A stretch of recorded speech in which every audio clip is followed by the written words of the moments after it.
What's up guys, Gunthix here from Good Gaming. This is a video to explain how to break down those pesky legendary weapons and start making your way to obtaining them.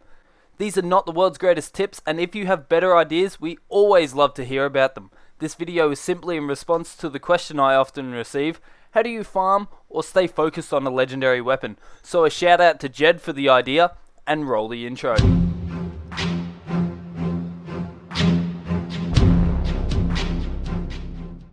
First we break down the Gift of Mastery. This is my personal hardest to obtain due to the amount of karma required and my lack of karma obtaining abilities. So the Bloodstone Shard. Few different ways to obtain these. First, while farming champ bags or running World v World, you will often receive drops of spirit shards as well as simply completing your dailies. If by the end of your legendary you still don't have the required 200 spirit shards, you can always use your fractal relics to buy some more. Obsidian shards, as I've said, are the hardest part of a legendary for me personally, so obtaining karma is used via Edge of the Mist, the champ farm in Silver Waste, although I don't believe in the farm for the bags as they have reduced drop rates, or fractal relics. If you have a massive supply of laurels, you can also obtain them from a laurel vendor. Now, Gift of Exploration is where it becomes a little more intense. Map completion is seen as a grind to 90% of the people who make a legendary weapon, and this is true to even myself. However, there are a few tips to obtaining map completion quickly or in a non-grindy fashion. First, quickly. This will allow you to finish one map in between 20 minutes to 1 hour depending on the size of the map and how many hearts are needed. So your checklist is a map of the area you're about to complete along with locations of hearts. This helps if you lose a heart or a piece of the map while completing it. Spring rolls. These reward swiftness per kill and can stack up to 5 minutes. This removes the need for skill or trait changes that allow the next one to make more sense. The use of high damaging armor. Example, Berserker.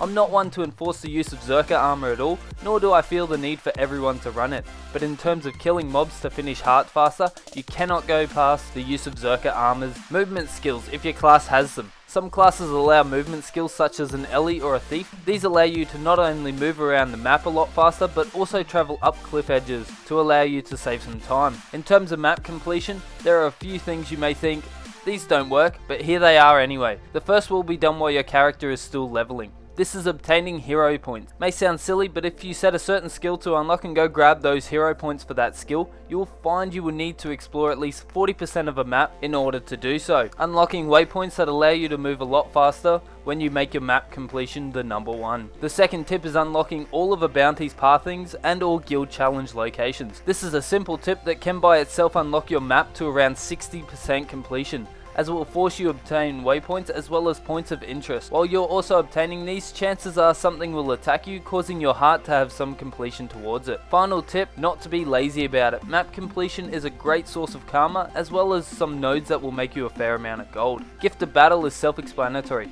Dailies in World v World or Edge of the Mist. The next gift to break down is the Gift of Fortune. This gift makes a lot of people give up on legendaries shortly after starting them, but its name is explanation enough to what it requires: time or a lot of gold. This gift, in my opinion, is a great way to show how long one has been playing the game. Ectoplasm. Ectoplasm can be attained many different ways. You have either the Ecto Gambler now, which I'm still yet to try out, and salvaging Ectos or rares. Just keep in mind that if the rare or Ecto sells for more than 2 current Ecto prices, it's better off to sell the rare and buy the 2 Ectos. This will ensure that you at least obtain 2 Ectos. In terms of obtaining rares, dungeon armor from COF can be bought and salvaged for a chance. A tip would be to purchase the light armor. This allows silk scraps to also be obtained.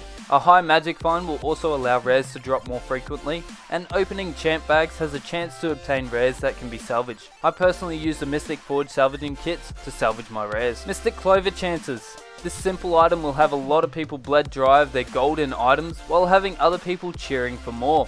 It has been said that clovers not dropping are indeed a good thing as well as a bad thing, as this recipe also has a chance to obtain tier 6, which is easily one of the hardest points of a legendary weapon, so don't feel bad for not crafting clovers. Mystic coins that are used in this recipe are obtained simply for daily logins. Tier 6, with this I wanted to make a guide for how to farm them.